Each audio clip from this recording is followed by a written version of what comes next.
Naam, acha tuendelee, ni continuation. Hatuna kazi aje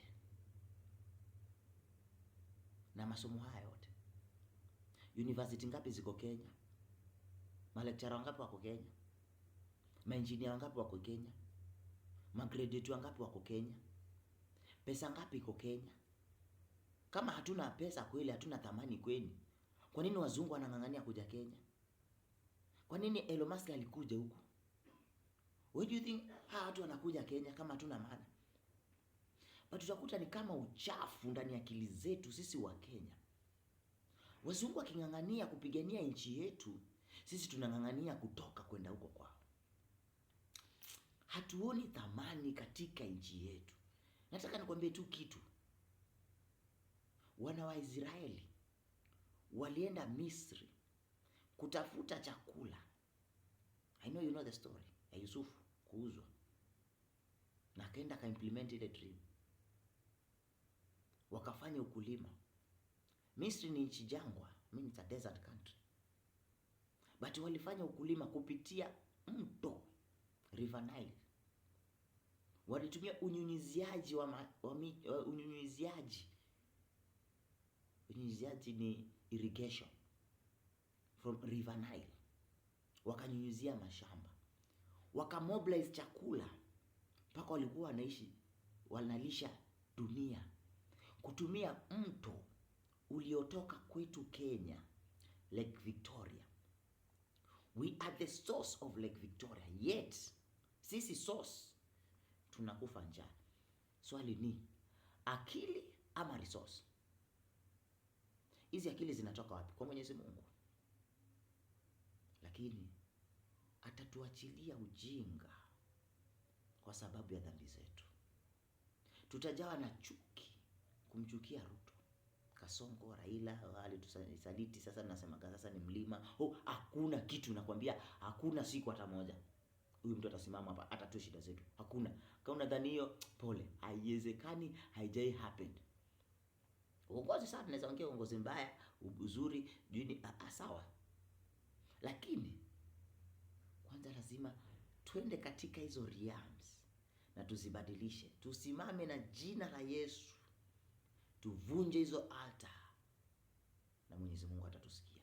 Kwa nini? Shetani na Mungu ni spirit. Shetani anatumia sheria, Mungu ni hakimu, Mungu ni judge. Shetani anaenda huko na grounds. Angalia hawa watu jinsi wanavyofanya dhambi. Sasa Mungu ukisaidia hawa watu, si hata mwenyewe unaona anajicontradict. Mungu akae mahali kwa dhambi. Mungu asikiage maombi ya mwenye dhambi. Na shetani mshtaki wetu anapeleka mashtaki. Mavazi nyinyi wasichana nyinyi mnavaga, mnajaza mawazo ya ngono kwa wanaume 24/7. Inchi imejaa na lustful spirit. Si lazima ufanye. I think ni Isaiah 59. Hebu tuguse kitu dogo hapo. Nikuonyeshe kitu about Mwenyezi Mungu. Mungu ako na uwezo wa kusoma moyo wako. Listen, the Lord's arm is not too weak to save you, nor his ear is too deaf to hear you call. It's your sin. It's your sin. Chatumalizia. It's your sin that have cut off from God. Because of your sin, he had turned away and will not listen anymore. Kiswahili nasema masikio ya Mungu si mazito yasisikie, lakini dhambi zenu. Isa in expounded Bible, but King version hiyo version ya kitambo inasemaga your iniquities. Shetani aliangushwa kutoka mbinguni your iniquities. Iniquities ni mawazo ya dhambi, sio kufanya dhambi. Ukiangalia mwanamke na kumtamani, huyo ni Yesu alisema, ushafanya naye, shaanguka already, ushaandikiwa hiyo dhambi. Juu Mwenyezi Mungu ni spirit, akona uwezo wa kusoma hiyo roho, hiyo moyo. Unajua anasema moyo ni mdanganyifu sana. Unaweza kuwa pastor kabisa, umesimama kwa madhabahu, tunajua umejazwa na roho, lakini kama msichana kapiti hapo kamevaa nguo kakutempt na utamani, Mwenyezi Mungu ashaona hiyo roho already na ashakuhukumu. Sasa shetani amekuwa mwerevu, ameleta mavazi, mitindo. Wanawake mimi nasema ni uchi. You might be very honest, watoto wa kike, but jinsi Mwenyezi Mungu alituumba sisi wanaume, sisi ni viumbe vya kutamani. Na sometimes tukiona hata una provoke our brains to think our biggest sex organ as men, it's our mind. Na hii ni strategy ilianza kina Nicki Minaj, ikaanza kwa kina Rihanna, wakivaa hizo manguo, wakati huo tukizikemea, polepole kwa media ikaingia, polepole muziki tukaanza kuisikiza, polepole imebadilisha environment. Now we call it modernity. Kuvaa hiyo mitindo, nguo fupi, nguo za kuwashika. Wakristo wenzangu, tuambiane ukweli. Hii nchi, vizazi vya Abraham, cha Ishmael, Isaac na Kithura, Mungu alivibarakisha hivi vizazi, hii dunia. Those 3 families ndo zina run until today. Tuzifananisha chetu cha Ukristo ambao ni kizazi cha Isaka, tukifananisha na kizazi cha Ishmael, Waislamu, na Kithura, Wahindi, Buddhas. Hii dunia, the Buddhas are the richest. Huko China, huko Middle East, huko na mafuta huko, they are the richest. Kwa nini? Wanakuwa very spiritual, wanaheshimu maandiko, wanafuata maandiko. Waislamu hata tukiwakosoa, angalieni mavazi yao, angalieni wamama wao, angalieni venye baraka ziko kwao. Wamejenga city Dubai, it's an Islamic country. Wanajenga misikiti, BBS imejengwa ni Waislamu. Angalia venye wanafanya biashara. Tukuje kwetu kwa Wakristo, majoka, let me call you jokers, na spirituality. Tulipewa grace, sawa, but mbona sasa tuchukulie grace advantage? Mungu nasema ogopagi mtu bana. Hata nikifanya nitaomba msamaha, sawa, utaomba msamaha usamehewe. Lakini kumbuka shetani anajua time yetu haituruhusu. Ukizaliwa time ishaanza kucount, na tunazeeka, tunakufa. Tunataka time hapa katikati ya kufanya kazi, tulete uwepo wa Mwenyezi Mungu katika hii dunia. But kila saa tukifanya dhambi, unajua unakuja unafanya dhambi unaanza tena. Unakuja unafanya dhambi unaanza tena. Na time inaenda. Tunataka tulete uwepo wa Mwenyezi Mungu kwa hii dunia. Tunataka rais wetu acha niongee tu kweli, hii kitu inaniuma. He was the only president mwenye nilikuwa nikiona akienda sana kanisa, akitoa katika siasa zake, akiimba nyimbo za Mungu. Nimeuona mkono wake, Jesus. Then tunaona our Christian president live tu akianguka. Inaniuma. Kwa nini? Yaani sisi wa Kristo hatuwezi. Sorry. Cha niseme nitoke. Alikuwa mlevi, kama mlevi. Sijui kama alikuwa analea nani, lakini but kuna vendiko tukiangalia na Kibaki, hata hatuwezi jua alikuwa Mkristo ama kina, hatuwezi jua hali kitu hapo tu. But at least tukijaribu kucompare, kuna vitu tunaonaga. Why now sisi wa Kristo ni kama tunaangusha hii gari? Nakataa. Wakristo wenzangu bana, hebu tuichukue na collective bargain. Tushikane mikono na tuombe, na tuangalie matendo yetu, na tuambie Mwenyezi Mungu, tafadhali Mungu wetu, tunakuomba ili taifa lisiende mali linaenda. Lisiende mali linaenda. Hizi chuki zenye zinapikwa saa hii, sio nzuri. Hapana, sio nzuri. Na zitatuweka pabaya. Hatuna taifa lingine baba hapa Kenya. Hata utoroke uende wapi, wewe ni Mkenya. Kuja tuongelee hapa asend ya US juu nini nini, hata uende wapi, wewe ni Mkenya. And I call it hiyo jina sio nzuri kuisema. Lakini tabia, hata ukisoma kazi yako kutafuta mavisa, ma green card kutoroka nchi, shida zetu nani atatutatulia hapa? Iko kila saa tukipata masomo, tukipata any advantage ni kutoroka nchi na kwenda. Nani atatutatulia shida zetu? Ama tunategemea wazungu atakuja tutatulia shida? Hakuna siku hata moja Elon Musk atakuja hapa kwetu atusaidie na shida zetu. Kuko na kitu anataka katika taifa letu, lakini sisi wenyewe wazaliwa tunaweza amua, wacha tujenge nchi yetu. Tufikirie Maumau. Unadhani wangekuwa wanapigania hii nchi ati kwa wenyewe wangepigania? Hakuna. Tulipigania ili iwe nchi ya watoto wetu. Walikuwa willing kukufa ili mzungu aondoke, tupate uhuru, tujitawale, tulete ama tujenge nchi yetu ikuwe kama hiyo US yenye tunataka. Mwanzo I support Trump. Wenye atufukuze huko kabisa. Tutatue mashida zetu hapa. Tujenge mabarabara zetu hapa Kenya. Tuchimbe mafuta yetu huko North Rift. Tuchimbe madhahabu, tuko na madhahabu. Tufanye ukulima. Tu transform education. Tulete mikakati ya finances. Tuwekeze pesa zetu. Nasemanga kila siku, the world need us. We don't need the world. Kabisa. Na hiyo niko very 100%. Hatuhitaji dunia. Dunia inatuhitaji. Tuko self sufficient. Chakula kipo, masomo yapo. Kwani wako na nini yenye si hatuna? Wako na nini yenye si hatuna? Na Mungu alijua na matatizo ya taifa letu, na akasababisha sisi tuzaliwe wa Kenya, ndio tukuje tufanye kazi hapa kwetu Kenya, tutatue matatizo yetu hapa kwetu Kenya. Tuache kutoroka nchi. Tunatoroka tukienda wapi? Ati Destiny Connector.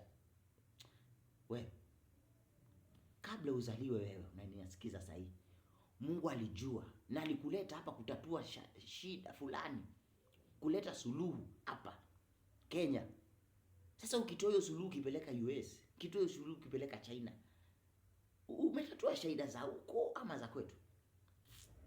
Ati ndio kunifanya kazi nilivyo. Ulisikia pesa inatatua shida Ambioni ukweli. Pesa itatui shida. Kama unaishi ukifikiria ati nikipata pesa nitatatua shida zangu, pole. Haijaifanyika. Wewe kukaa hapo ndio unatatua shida. Sasa wanaume, Wakenya wenzangu, Wakristo wenzangu, tushikane na sauti moja. Tuombe Mwenyezi Mungu.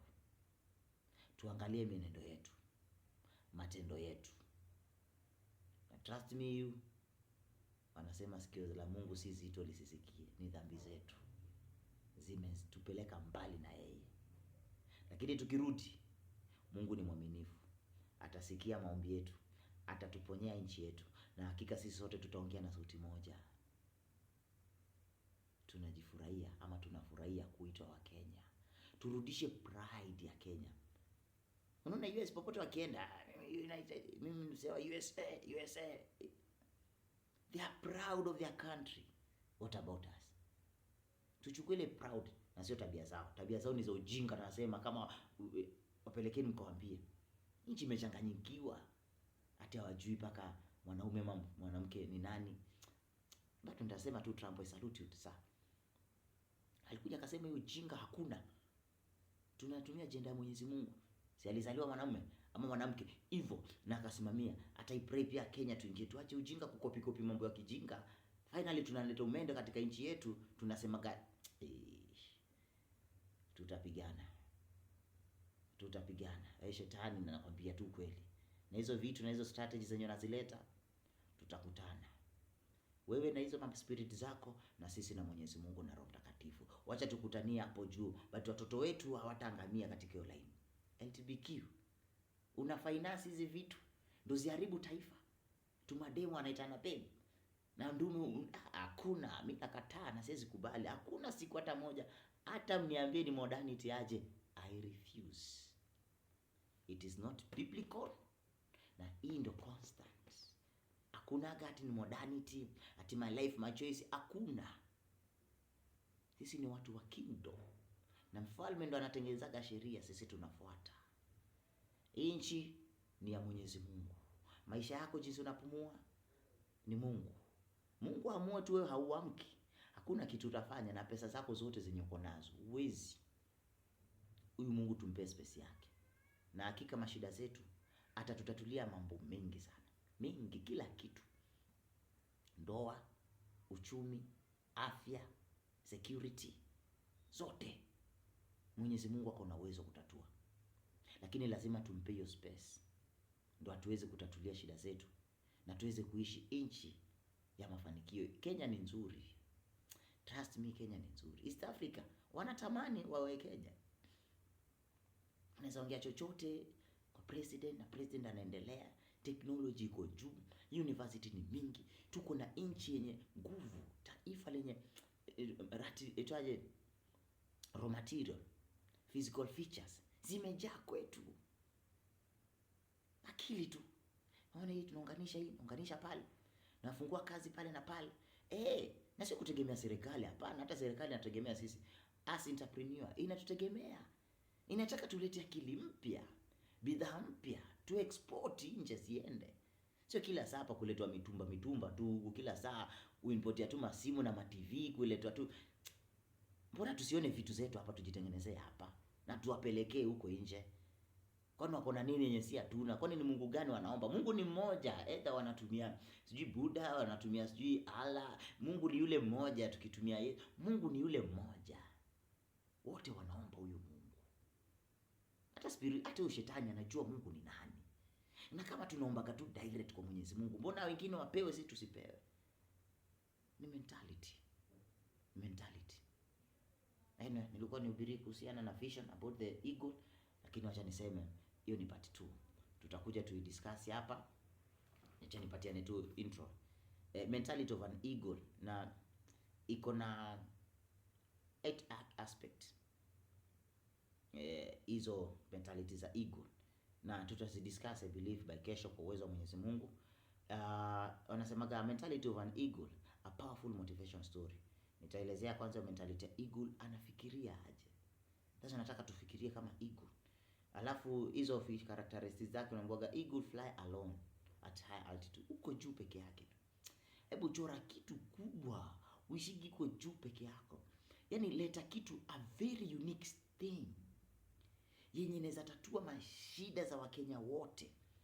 Imagine Mungu amekupatia akili, uwezo wa kufikiria one single solution itatue shida zote za health. One single solution itatue shida zote za economy. One single solution itatue shida zote za education. That's how eagle think. Uko juu. That's why ukinaonaga eagle kinapepea peke yake uko juu. Hakinaga competition. Hivyo eagle has vision. Eagle anaona akiwa uko juu like 500 miles juu, anaweza ona nyoka ya green katikati ya msitu. The vision. Anaonaga very clear. Hizo ni characteristics za eagle. Tutakuja tuzidiscuss hapa. Eagle are fearless, aziogopagi kitu. Eagle kiamua inakuja. Kuna ka story fulani kalikuwa kanaongelewa na Wakamba. Ati eagle ilikuwa imebeba nyoka, ikaanguka kwa gari, alafu eagle akaiendea. Sasa na mimi hata hiyo nyoka ilitumwa na mchawi ikaanguka kwa gari na eagle ikakujia. Eagle katika nature yake haiogopagi kitu. Ikiamua inakujia kitu yake, imeshika, ilimponyoka na alifuata. That's how eagle is. Eagle ikiona kitu ni kama ni kirat ama ni kikuku, anaikujia, haizi divert. Akikuja amekuja, tutaongelea into details. Tenacious eagle inapendaga storm. Inapendaga mashida, inapendaga ma challenge. Kama sasa hivi mahali tuko na nchi yetu. Sasa eagle wetu they think like eagle wana love the challenges, wana kwa impress, wana kwa energized na hizo mashida. Juu wanaonaga so clearly na wanaonaga Hapa sasa ndio opportunity ziko mingi. Sasa unaona World Bank, IMF zinatupea pesa kila saa, wakitaka kutupatia maloni juu wameona tuko na uwezo. Hizo mashida zetu kwao ni biashara. Kwa nini sisi wenyewe tusione hizo mashida zetu kwetu zikuwe biashara? Imagine tukifikiria hivi zote na tuondoe mambo ya competition. Wanazitaka competition za ujinga. Ati mtu mmoja amekuja na idea ya maji, tunaona idea ya maji inauza. Sisi sote watu tao tumeenda kuuza maji. Sasa tunaanza compete wenyewe kwa wenyewe. Mbona huyu mtu asione maji, huyu mwingine aone gas, mwingine aone kiwi, mwingine aone kitu kingine tofauti tofauti. Why should we compete among ourselves? Ati juu umeona mwenzako anatengeza dola unapelekaga, I call it jinga. Hebu leta like sasa nauza kashata, kingine kiniona nauza kashata, nacho kikuja kuuza kashata kianze kunicompete. Hiyo ni wana. Wewe fikiria yako, mwingine afikirie yake. Wewe nunua kashata zangu, mimi ninunue maji yako, nikanunue gas kwa yule, nikanunue huko. Hizo ni mifano napatiana. But vitu ambazo zina exist kwa market, achana nazo.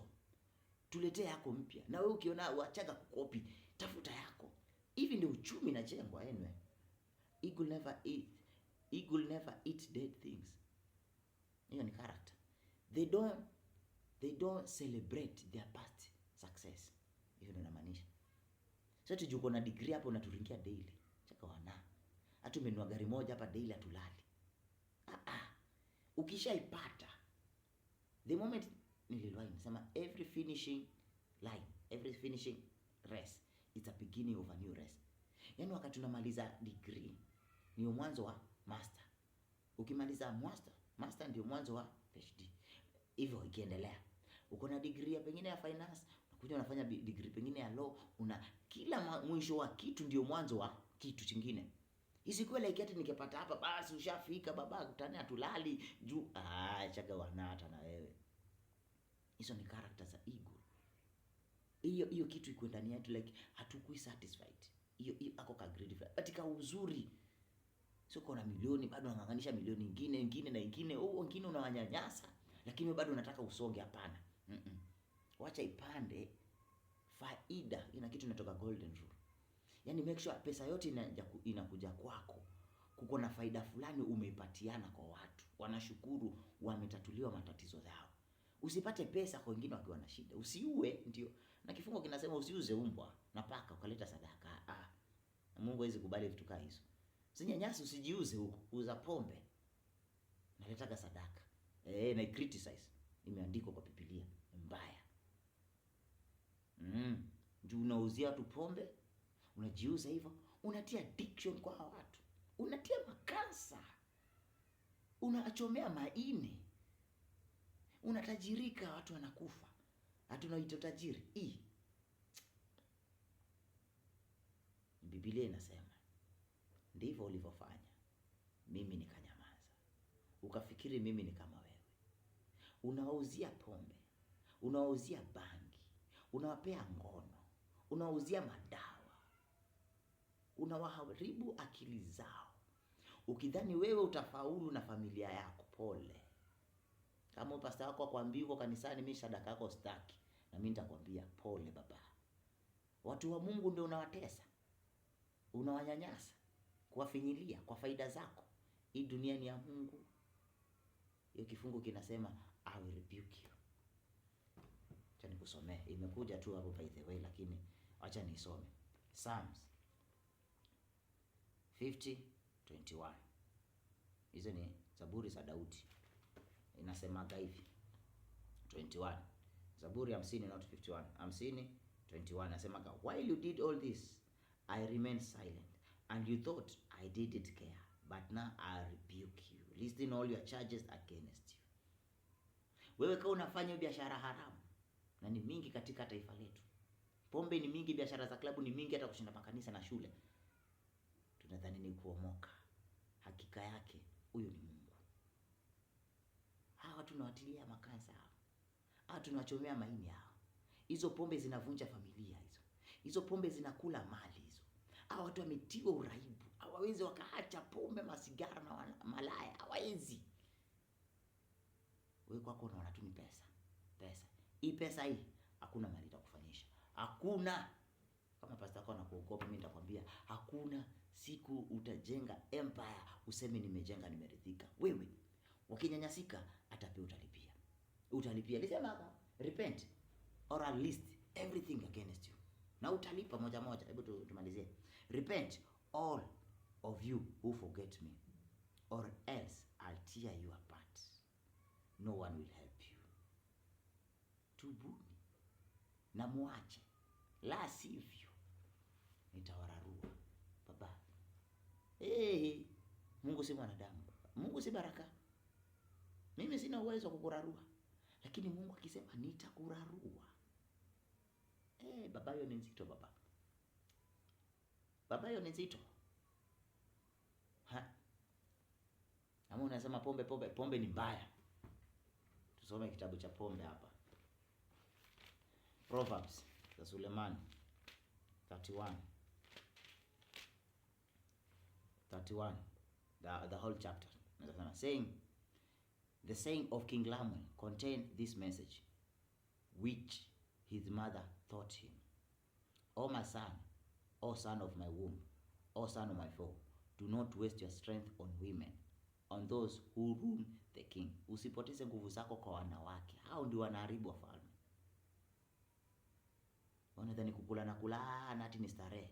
Ni strategy ya shetani, atuvuruge akili na ufalme wako upotee. Tuendelee. It's not for kings, O Lamb, to guzzle wine. Rulers should not crave alcohol. Viongozi si wa pombe. We are all rulers bana. We are all kings. Hata Mungu alituita, we are gods. Mungu alituumba kwa mfano wake. We are little gods kwa hii dunia. Akatupea dominion. Lakini ukikunywa pombe inachukua control of your destiny. Unajikuta huwezi fanya bila kukata maji bana. Yaani ukafanya kazi wiki mzima, weekend ifike, baada tu tutafute ma children's home, twende kwa ma orphanage, twende prison tukasaidia. Yaani tunaona sherehe na Kenya yetu bana. Ndio hivyo tu. Nikasemaga, for the drink, it's not for kings or laymen to guzzle wine. Rulers should not crave alcohol. For if they drink, they may forget the law and give justice to the oppressed, and not give justice to the oppressed. Alcohol is for the dying. Pombe ni kwa wanaokufa, and wine for those who are bitter and distressed. Na divine kwa wenye uchungu na majanga ama matatizo. Let them drink to forget their poverty. Wacha wanywe wasahau maskini wao. Boss, it is the Bible. It is the Bible. Mimi sijaandika hii Biblia bro. Tapia mimi nilikuta. Biblia ni pumzi ya Mungu yenye uhai. It is the oldest book. Jamaa anasema ati Biblia iliandikwa na mzungu. Wewe kuna mtu anaweza kuwa na memory ya kuandika hiki kitu yote? Watupatie Biblia ili weje. It is life. Atene, unaweza ongea hivyo juu. You don't have the Holy Spirit. But the moment unaokoka, the Holy Spirit ifanye kazi ndani yako, utafeel Mwenyezi Mungu ni nani.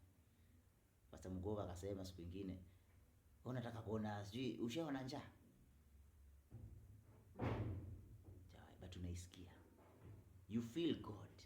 Deep inside you, kuko na spiritual part of it. You know, it's only God. Unajua kuko na source mahali ulitoka. Chana na babako. Babako alitoka wapi? Na alitoka wapi na wapi na wapi? Hivyo. Nani source wa life? It's God. Na Mungu kupitia watu wake aliwa inspire akina Paulo, akina Musa, akina Daudi, wakaandika hii Biblia. The Holy Spirit is the author of this book. Through those people, Mungu is a spirit. Anatumia watu. That's why alituumba, tulete uwepo wake kwa hii dunia. Sasa ni Mungu through the Holy Spirit anaingia na tunafanya kazi zake. Tapi ya shetani anatumia watu kufanya kazi yake. Hizo pombe, hiyo mitindo anatumia watu. Amwage hiyo spirit ya lust.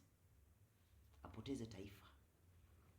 Hatuko hapo leo, but ilikuwa ni kugusia. Hii good prepare for training. Takuja liguse.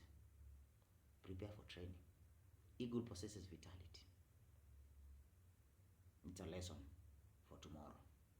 Natumai umebarikiwa. Tukutane in the next episode, Mwenyezi Mungu akipenda. Mungu awabariki sana.